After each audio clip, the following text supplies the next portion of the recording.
एक दो राजा नहीं, यहाँ तक कि जितने राजा हुए सबने बिना तपस्या के संतान प्राप्त नहीं की महाराज। सूर्य वंश के आदि गुरु श्री वशिष्ठ जी हैं। राजा ने उनसे प्रार्थना की तो वशिष्ठ जी ने पुत्र कामेष्ठी यज्ञ करवा दिया। राजा चाहते थे कि पुत्र हो, पर रानी क्या चाहती थी कि पुत्री हो जाए। अगर पुत्री हो जाएगी तो हमारा काम में हाथ बटाएगी, और राजा सोच रहे थे अगर पुत्र हो जाएगा तो हमारे कार्यभार का संचालन करेगा महाराज, हमारा राजपाट संभालेगा। महारानी ने हवन में नियुक्त ब्राह्मणों से कहा कि हे ब्राह्मण देवता, अगर मोटी रकम लेना चाहते हो तो पुत्री का संकल्प कराओ, और पुत्री अगर हो जाएगी तो मैं आपको इतना सारा धन दे दूंगी कि जीवन में फिर कभी धन कमाने की इच्छा नहीं रह जाएगी। राजा ये सारी बात नहीं जानते थे।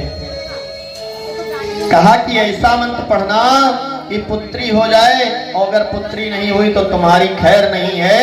इस तरीके से जब कह दिया तो ब्राह्मणों ने सोचा कि अब क्या होगा, अगर पुत्री दिलवा दूंगा तो सूर्य वंश कैसे चलेगा महाराज।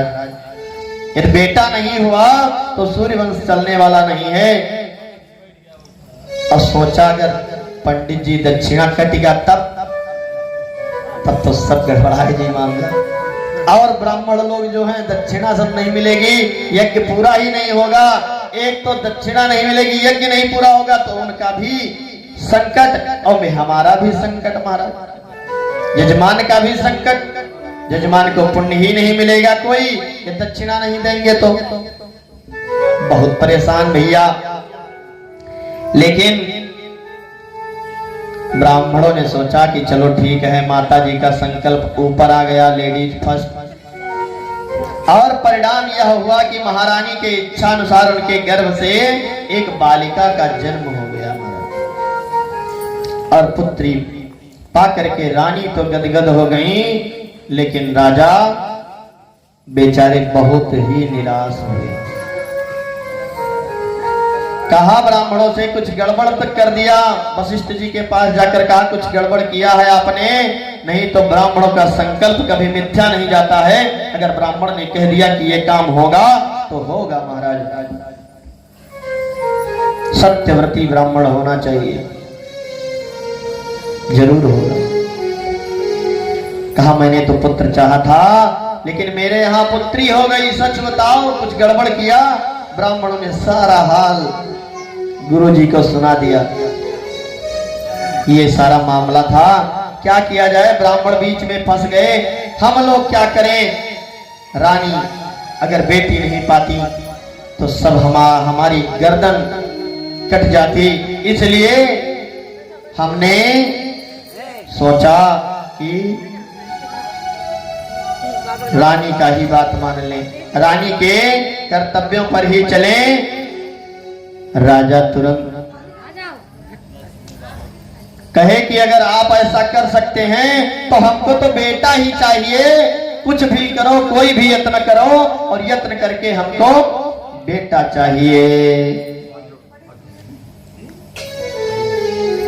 जब गुरु वशिष्ठ ने ऐसा ही सुना कि ये बेटा के लिए ही परेशान है, तो लड़की को क्या बना दिया महाराज, संकल्प से बालक बना दिया। बोलो वृंदावन बिहारी लाल की। बाद में मनु महाराज के इच्छा को नृग, शरियाती, दृष्ट, घृत, कुरुस और निश्चंत, प्रसग, नभग आदि 10 पुत्र हुए, और इन 10 पुत्रों से सूर्यवंश का विस्तार होना महाराज प्रारंभ हो गया। और इसी जो शरियात नाम का पुत्र था, इसकी एक बेटी हुई जिसका नाम था महाराज सुकन्या, और सुकन्या ने ही धोखे से अनजाने में च्यवन मुनि के नेत्र फोड़ दिए, तो च्यवन मुनि के साथ में इसका महाराज विवाह हो गया। बाद में च्यवन मुनि ने अश्विनी कुमारों के प्रभाव से नव यौवन को प्राप्त कर लिया। पुनः च्यवन मुनि नव यौवन को हो गए, सुंदर सुकुमार बन गए, और शरियात के वंश में महाराज रेवत हुए। इनके 100 पुत्र, सबसे बड़ा कुकुद में जिसकी उसकी बेटी थी रेवती, और इन्हीं रेवती जी की बेटी जो इनकी बेटी थी उन्हीं का रेवती जी का विवाह किससे हुआ? द्वापर में बलराम जी के साथ में हुआ। बोलो वृंदावन बिहारी लाल की जय। सुखदेव बाबा कहते हैं परिच्छेद, मनु महाराज के जो दूसरे बेटा थे नभग, नभग के बेटा हुए नाभाग, नाभाग के बेटा परम भागवत श्री अम्बरीश जी महाराज हुए, और परम वैष्णव अम्बरीश जी महाराज के अनन्य भक्त परम भक्त सप्त वसुंधरा के अधिपति होकर भी प्रभु की अष्टायाम सेवा करते थे। 9 स्कंद के चौथे अध्याय के 18वें श्लोक में कहा गया कि अम्बरीश महाराज का एक नियम था कि सावे मनः कृष्ण पादारविंदम योरिवाचांसि वैकुंठ गुणानुवर्णने करो हरेर मंदिरमार्जनादिषु श्रुतिः चकारच्युत सत्तोदये। उनका एक दृढ़ संकल्प था कि वे ठाकुर जी की सेवा करते थे, भगवान विष्णु की सेवा करते थे, और किसी दास और दासी से सेवा नहीं करवाते थे ठाकुर जी की। जैसे मंदिर बनवा दिया और मंदिर में एक आदमी नियुक्त कर दिया आपने कि जाओ भैया जा करके साफ सफाई करो, ऐसा नहीं करना चाहिए। अगर मंदिर है तो मंदिर जिसने बनवाया है हो सके तो उसी के घर के लोगों को मंदिर की साफ सफाई करनी चाहिए। ये महाराज अम्बरीश का कर्तव्य था। शास्त्र कहता है ईश्वर के लिए जो नौकर रखता है उसे ईश्वर कभी प्राप्त नहीं होते। बोलो वृंदावन बिहारी लाल की जय, सामरे सरकार की जय। इस प्रकार से महाराज अम्बरीश एक बार एकादशी का व्रत, एकादशी सोमवार को है, भागवत में महा एकादशी का बहुत ही महत्व है महाराज। यदि भागवत में एकादशी पड़ जाए तो समझ लीजिए कि आपका कल्याण हो गया। बोलो वृंदावन बिहारी लाल की जय। और एकादशी का निर्जला व्रत थे अम्बरीश जी महाराज, बेचारे पूरा दिन व्रत थे। दूसरे दिन पारण करने का समय आया। एकादशी में पारण का भी बहुत महत्व है। यदि पारण समय रहते नहीं किया तो भी एकादशी का फल आपका नष्ट हो जाएगा। इधर क्या हुआ कि अम्बरीश जी महाराज स्नान ध्यान करके ठाकुर जी की पूजा करके जा रहे थे पारण करने के लिए, और जब पारण करने जा रहे थे उसी समय आ गए दुर्वासा जी, परम क्रोधी दुर्वासा ऋषि आ गए। और दुर्वासा ऋषि ने कहा कि हम भोजन आदि भोग लगाना चाहते हैं प्रभु का, लेकिन अभी हम सरोवर में स्नान करने के लिए जा रहे हैं, इसलिए तब तक आप हमारा इंतजार कीजिए, हम आ रहे हैं, फिर आकर के भोग लगाएंगे। चले गए, बहुत समय बीत गया, दुर्वासा जी नहीं आए, सरोवर में स्नान करते रहे। इधर तिथि क्षय हो रही है, धीरे धीरे धीरे धीरे, एक घड़ी आधी घड़ी धीरे धीरे जा रही है। बेचारे क्या करें, ब्राह्मणों से पूछा कि क्या किया जाए, अब क्या हो सकता है। अगर ब्राह्मण को भोजन कराए बिना हम खा ले तो हमारा धर्म नष्ट हो जाएगा, हमारा तप नष्ट हो जाएगा, हमारा यज्ञ नष्ट हो जाएगा, क्या किया जाए महाराज। तो अम्बरीश जी महाराज ब्राह्मणों की प्रेरणा से, ब्राह्मणों ने प्रेरणा दी कि आप तुलसा दल या भगवान के जल को ग्रहण कर लें तो आपका व्रत पूर्ण हो जाएगा। बोलो वृंदावन बिहारी लाल की जय, सावरे सरकार की जय। तो इस प्रकार से जैसे ही ग्रहण किया महाराज उन्होंने, तुरंत दुर्वासा ऋषि पहुंच गए। और जैसे दुर्वासा पहुंचे, चतुर्थ अध्याय के 45वें श्लोक में बाबा कहते हैं, ये माम अतिथे मया तमातिथ्येन निमंत्र च आदत्वा भक्तवातस्य सदस्ते दर्शये फलम। अरे अतिथि को बुला करके और फिर पारण करने के लिए बैठा है, तेरा ये दुस्साहस। इतना जैसे कहा, महाराज के तो होश उड़ गए। राजा हाथ जोड़ करके खड़े हो गए कि भगवान क्षमा कीजिए, क्षमा कीजिए। लेकिन कहां मानने वाले थे महाराज, नहीं मानने वाले थे। श्राप दे दिया दुर्वासा जी ने कि तुम्हारा सारा तप यज्ञ सब कुछ नष्ट हो जाए और अब हम आपके यहां भोजन ही नहीं करेंगे, भोग ग्रहण नहीं करेंगे। प्रभु ने देखा कि हमारे भक्त की इस प्रकार से अवहेलना हो रही है, तुरंत सुदर्शन को आदेश दिया कि जाओ भक्त की आरजू पूरी करो। जैसे ही सुदर्शन को देखा, दुर्वासा ऋषि भगे और भागते भागते भागते भागते ब्रह्मा जी के पास पहुंचे। ब्रह्मा जी ने कहा कि कोई जुगाड़ नहीं है हमारे पास, हम कुछ नहीं कर सकते हैं। भोले बाबा के पास गए, भोले बाबा ने भी कहा कि हम कुछ नहीं कर सकते हैं। जाओ नारायण के पास, जिसका अस्त्र है उसी के पास जाओ। नारायण के पास गए और सिर पटक दिया और भगवान नारायण ने भी कहा हम कुछ नहीं कर सकते हैं, हम भक्ति पराधीनो हस्तातंत्रैव द्विजा साधुर्भाग्य तयो भक्ते भक्त जनय प्रिय। दुर्वासा जी से कहा हम भक्त के अधीन है, भक्ति के अधीन है, हम आपकी कोई सहायता नहीं कर सकते। महाराज जाइए यहां से, हम आपका कुछ नहीं कर सकते। और जब इस प्रकार से दुर्वासा जी ने सुना, कहा प्रभु आपका सुदर्शन आपने ही छोड़ा और आप ही इसे वापस नहीं कर सकते। कहा कि हम नहीं वापस कर सकते, जाइए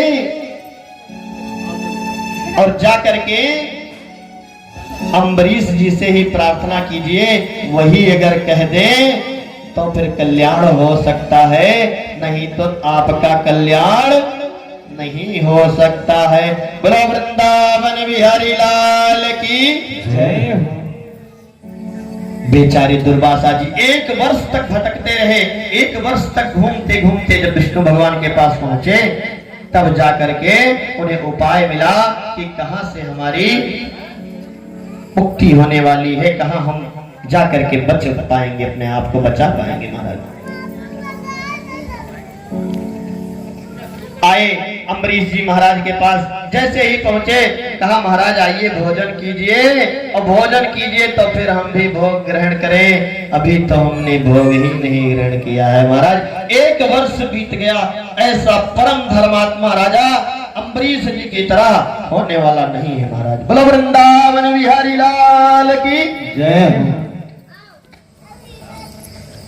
दुर्वासा जी ने कहा पहले इसे शांत करो, उसके बाद में फिर भोजन भी किया जाएगा। महाराज तब जाकर के कहीं, जब भक्त भगवान के अधीन हो जाए तो समझ लेना चाहिए कि स्वयं भगवान सारी क्रियाओं के अनुरूप हैं।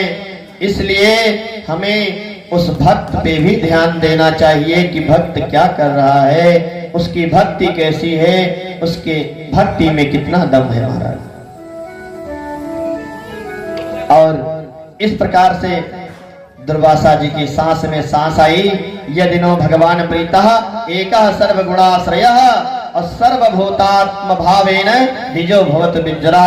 जब सुदर्शन शांत हुआ तब जाकर के कहीं सांस ली महाराज इन्होंने। और इन्हीं के पावन वंश में आगे चल करके इवानाश हुए, और जिन्होंने ब्रह्मवश अभिमंत्रित जल को पी लिया था, इसलिए इवानाश के अंदर यानी उधर में ही मानधाता का जन्म हो गया महाराज। मानधाता के सत्यव्रत और इन्हीं के वंश में महाराज हरिश्चंद्र जी का जन्म हुआ, जो परम सत्यवादी राजा सिद्ध हुए। इन्हीं के पुत्र रोहित, और रोहित के पुत्र बाहुक, और बाहुक के सगर नामक पुत्र हुए महाराज सगर। और सगर के 60,000 पुत्र हुए। एक बार इन्होंने अश्वमेघ यज्ञ किया, और अश्वमेघ यज्ञ में इंद्र ने इनका घोड़ा चुरा करके कपिल जी के आश्रम के समीप बांध दिया।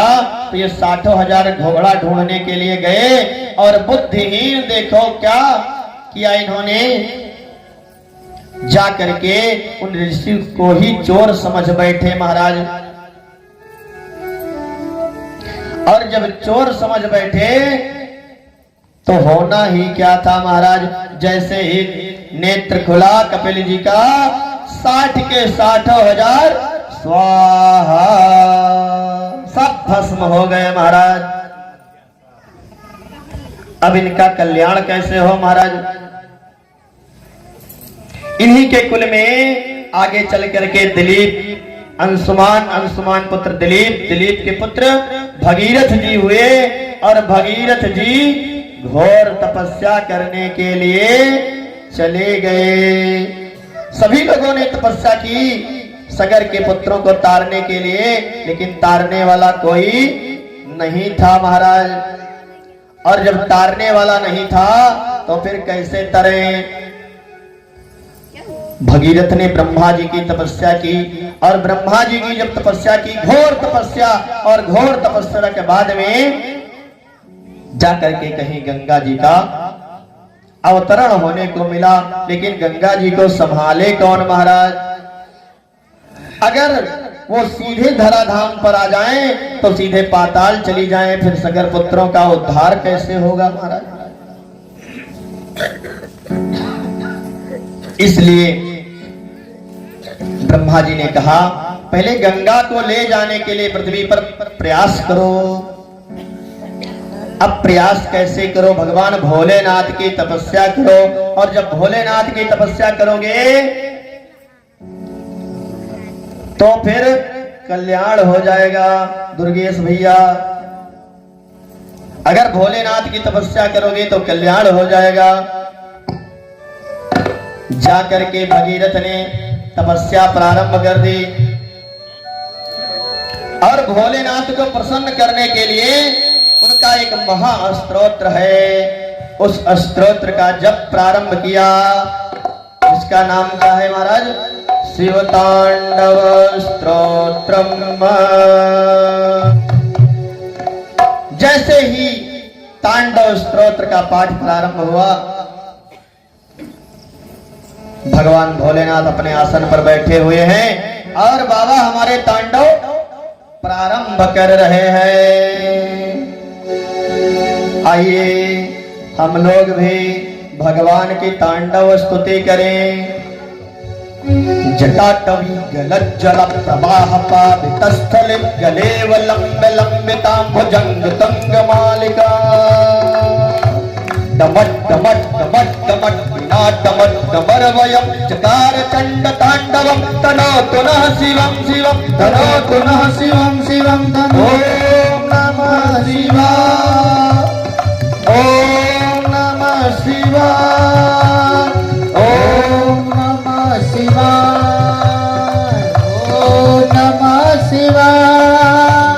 जटा जटा संभ्रमं भ्रमण्डलिं पनिर्झरि विलोल वीच वल्लरी विराजमान मूर्धनि विराजमान मूर्धनि विराजमान मूर्धनि गद गद जलल्ललाट पट्ट पावके किशोर चंद्रशेखरे रति प्रतिक्षणं मम रति प्रतिक्षणं मम रति प्रतिक्षणं मम धराधरेन्द्र नंदिनी विलास वंद वंदर स्फुरत गत संत रति प्रमोदमान मानसे प्रमोदमान मानसे प्रमोदमान मानसे कृपा कटाक्ष धोरणी निरुक्त दुर्धरापदि क्वचित् दिगंबरे मनो विनोद मेद वस्तुनि विनोद मेद वस्तुनि विनोद वेद वस्तुनि भुजंग पिंगल स्फुरत्मणि प्रभा कदम्ब कुंकुम प्रदीप प्रदीप प्रदीप पदो मुखे मदान्ध सिंदूर स्फुरत्तगुत्तरी मेदुरे मनो विनोद मद्भुतम विभर्त भूत भर्तरी विभर्त भूत भर्तरी विभर्त भूत भर्तरी हस्तलोचन प्रभृत शेष लेख शेखरम रसोन धोर धोरणे धोसराम पेट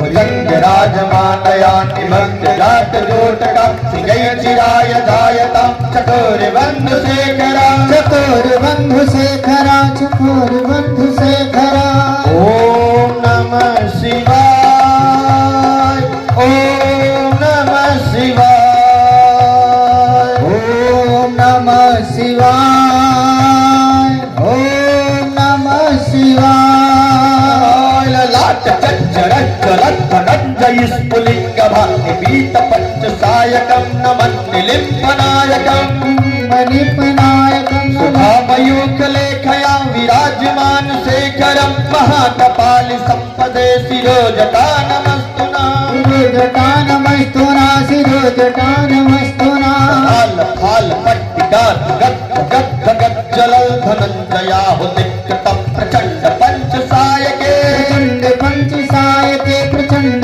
पंच सायके राधरेंद्र नंदिनी कुचाक चित्रपत्रका प्रकल्पनैक शिल्पिनी त्रिलोचनैरतिर्ममा त्रिलोचनैर्तिर्ममा त्रिलोचनैर्तिर्ममा ओम नमः शिवाय ओम नमः शिवाय ओम नमः शिवाय ओम नमः शिवाय नभी विवेक मंडली निवृत्त दुर्धरस्मरत हो निषेध नित्यम प्रबद्ध बद्ध कंधरा मध्य कंधरा निलिप्त निर्झरी धरस्त नौत कृत सिंधुर कला निधान बंधुर श्रियम जगद्धरंधरा जगद्धरंधरा प्रफुल्ल नील पंकजम प्रपंच कालिम प्रभा वलम विकंठ कंठलील चित्रबद्ध कंधरम कंधरम कंधरम रक्षितम पुरक्षितम भवक्षितम अखच्चितम गजच्चिदांत गच्चितम तमंत गच्चितम भजे कंकितं भजे कंकितं भजे ओम नमः शिवाय ओम नमः शिवाय ओम नमः शिवाय ओम नमः शिवाय सर्व मंगला कला कदम्ब मंजरी सप्रवाह माधुरी विचक्रा मदत्रभम शांतकम पुरांतकम भवांतकम मखांतकम गजांतकांतकांतकम तमंतकांतकम भजे तमंतकांतकम कंकितं भजे भुजंगमस्वतात निर्गमत सुरत कराल भाल वक्यवाकराल भाल धनम मृदंग तुंग मंगल ध्वनिक्रम प्रवर्तित प्रचंड तांडव शिवा प्रचंड तांडव शिवा प्रचंड तांडव शिवा कल्पयोर भुजक्रमातिक सजोर गरिष्ठ लोष्ट लोष्टयो सहित विपच्छ पच्छयो विच्छ कच्छयो विच्छ कच्छयो और विद्य चक्ष सौ प्रजा मही महेन्द्रयो समप्रवर्तितः सदा कदा सदा शिवं भजे सदा शिवं भजे सदा सदा शिवं भजे ओम नमः शिवाय ओम नमः शिवाय ओम नमः शिवाय ओम नमः शिवाय निर्झरी कुंज कोटरे वसन् विमुक्त दुर्मते सदा शिरस्थलिंजलिं वहन् विमुक्त लोल लोचनो ललाम भाल लग्नक शिरेति मंतमुच्चर भवाम्यहं सदा सुखी भवाम्यहं सदा सुखी भवाम्यहं इदं नित्यमेव मुक्तमुक्तिमोत्तमं सर्वं पठे ध्रुवन् स्मरन्नरो विशुद्धमेति सन्तति विशुद्धवेत्ति सन्तति विशुद्धवेत्ति सन्तति हरे गुरौ सुभक्तिमास्तु याति नान्यथा गतिं विमोहनं विदेहिनां सुशङ्करश्च चिन्तनं विमोहनं विदेहिनां सुशङ्करश्च चिन्तनं पूजावसान समयेन सब प्रगीतं या शम्भुभोजन परं पठते प्रदोषे तस्य स्थिरामृत गजेन्द्र तुरङ्गयुक्ताः लक्ष्मीं सदैव सुमुखीं प्रददाति शम्भो। बोलो शंकर भगवान की जय हो। और इस प्रकार से जब घोर तपस्या की और घोर तपस्या के उपरांत में भगवान भोलेनाथ ने अपनी जटाओं को खोल दिया और उनकी जटाओं में मां गंगा आ गई और मां गंगा धीरे धीरे आगे चल के महाराज भगीरथ के प्रताप से गंगा जी का आविर्भाव हुआ, इसलिए गंगा का नाम क्या पड़ा? भागीरथी। भागीरथी गंगा हो गई। और भगीरथ ने प्रार्थना की, अपने कान से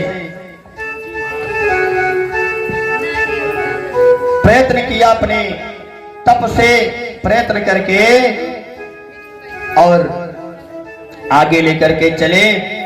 गंगा मैया धीरे धीरे पहुंच गई जहां पर उन्हें पहुंचना था। और यज्जल स्पर्श मात्रेण ब्रह्मदंड हतायपि सगरात्मजा दिवं जग्मो केवलम देह भस्मभिः।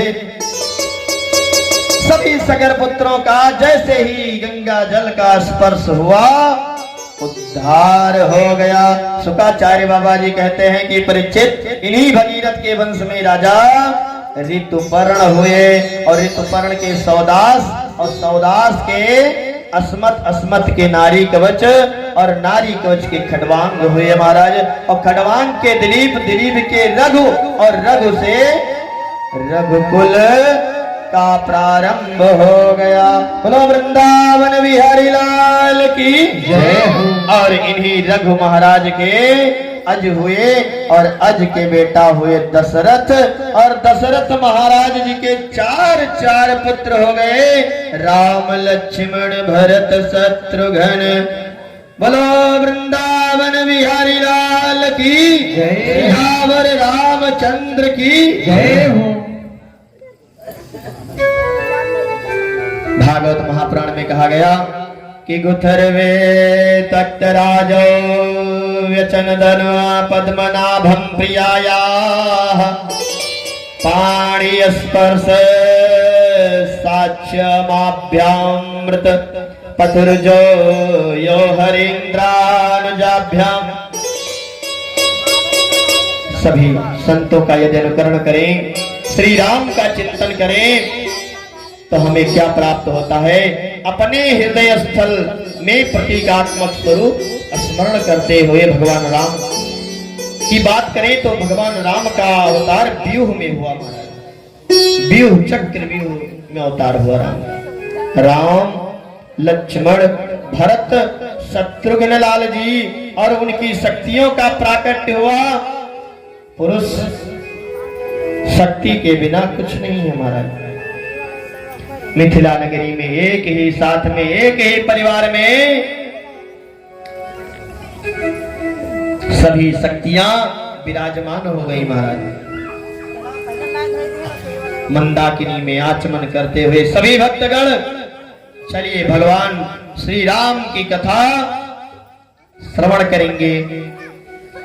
रघुकुल नंदन चारों भैया में से हम लोग राम तत्व को पाने के लिए सबसे पहले सबसे नीचे से चलेंगे, तभी तो राम तत्व को पाएंगे।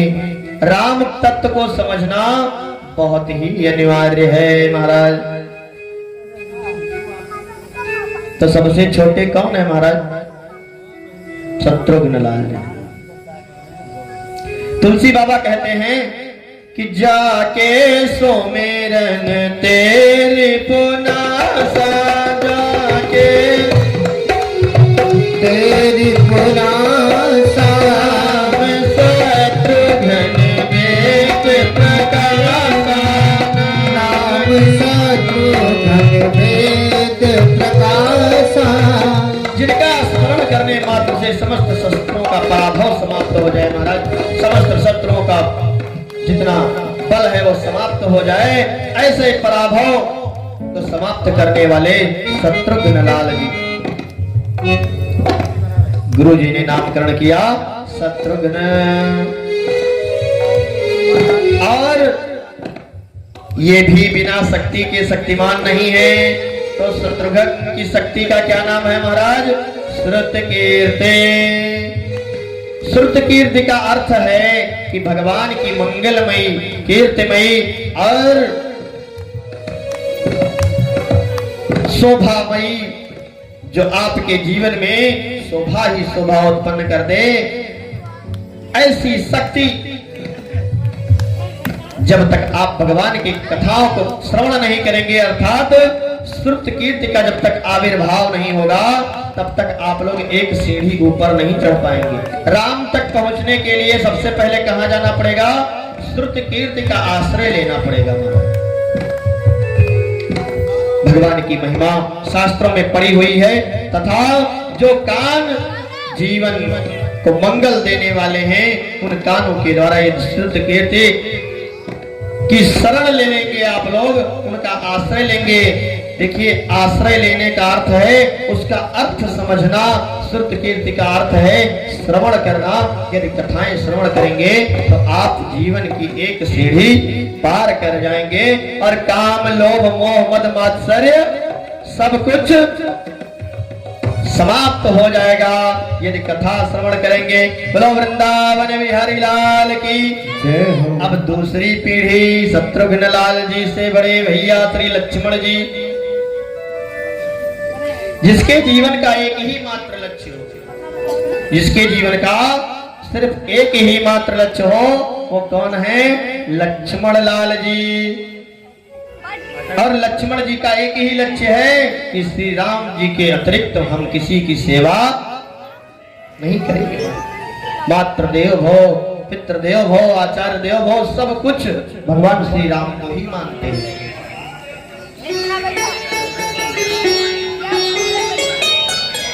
कथा में उठा बैठक ना करें ज्यादा, बैठे रहे सब लोग आराम से। अभी भगवान आने वाले हैं, दिव्य और भव्य उत्सव होगा। अगर आनंद लेना है तो इंतजार तो करना ही पड़ेगा।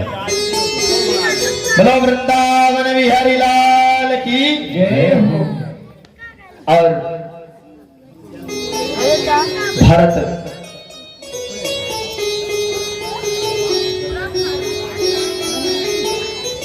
शत्रुघ्न लाल जी के बाद में लक्ष्मण उर्मिला, उनकी शक्ति कौन है? उर्मिला। अपने उर अर्थात अंतर मन को जब तक भगवान से नहीं मिलाओगे, तब तक आप राम की भक्ति प्राप्त नहीं कर सकते हो। इसी प्रकार से नंबर पे भरत भैया, भरत का अर्थ है भर देने वाला। भरत का अर्थ है भर देने वाला। भरत साक्षात श्री राम जी के ही प्रेम विग्रह हैं। इनके भीतर से रामचंद्र जी का प्रेम इतना लबालब भरा हुआ है कि कुछ कहा नहीं जा सकता। इनका स्मरण करने मात्र से ही राम प्रेम से परिपूर्ण कर देते हैं, राम की भक्ति प्रदान हो जाती है। आज भरत का कोई नाम प्रेम से ले ले तो समझ लीजिए उसका उद्धार हो गया, भगवान राम की प्राप्ति हो गई।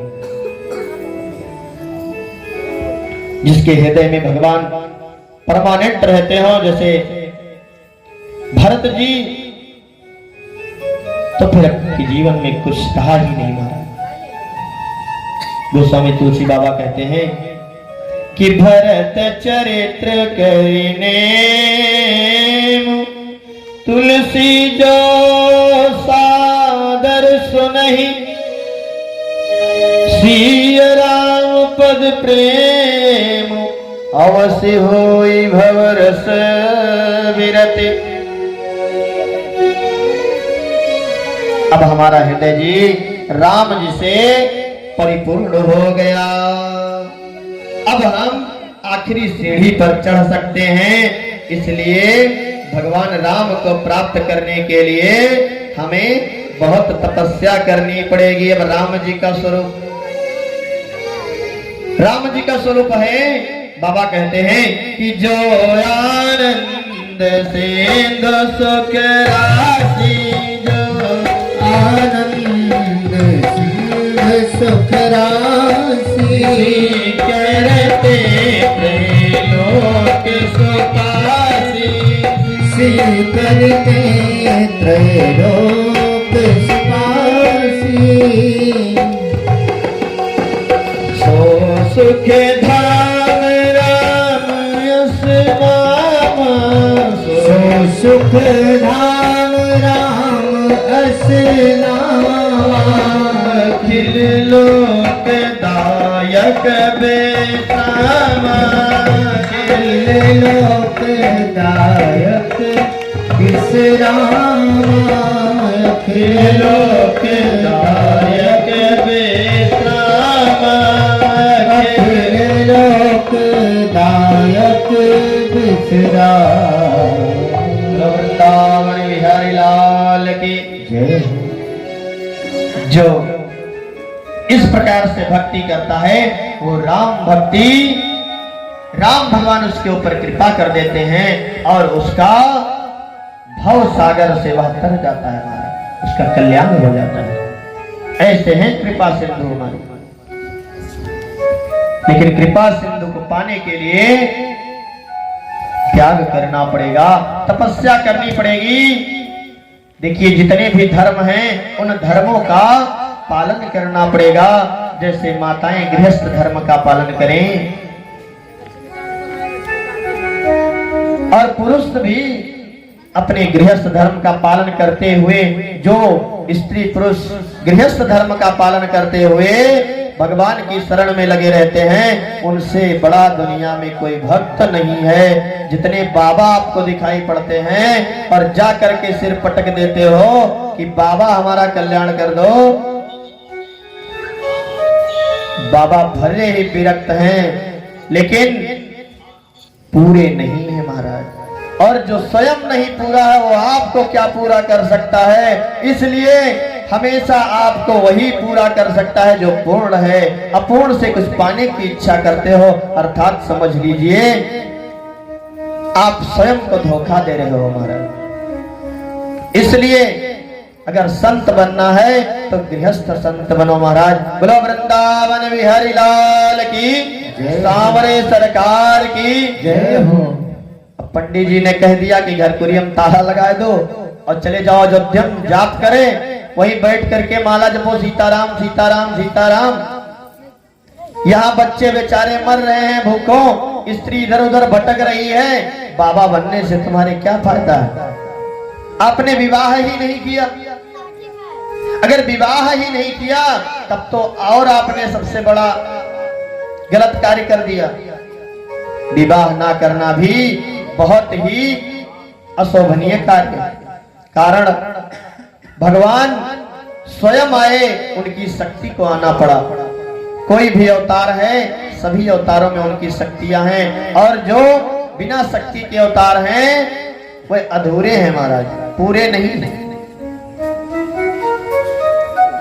इसलिए मनुष्य की पूर्णता तभी है जब उसका विवाह होता है महाराज, और विवाह हो जाता है तो उसकी शक्ति आ जाती है, और जब शक्ति आ जाती है तो वह चाहे तो आप यदि बिगड़े हुए हैं तो भी आपको सुधार सकती है। बोलो वृंदावन बिहारी लाल की जय हो। क्योंकि माताएं अगर चाहें तो अपने पतियों को, अगर वह कुमार्ग पर हैं तो उन्हें सुधार सकती हैं। अगर शराबी पति है, अगर पत्नी चाहे तो उसका शराब छुड़वा सकती है। लेकिन पत्नी चाह ले तो, पत्नी चाहती ही नहीं है कि शराब छोड़ें, तो कहां से शराब छोड़ने वाले हैं महाराज। बोलो वृंदावन बिहारी लाल की जय हो। भागवत महापुराण की जय हो।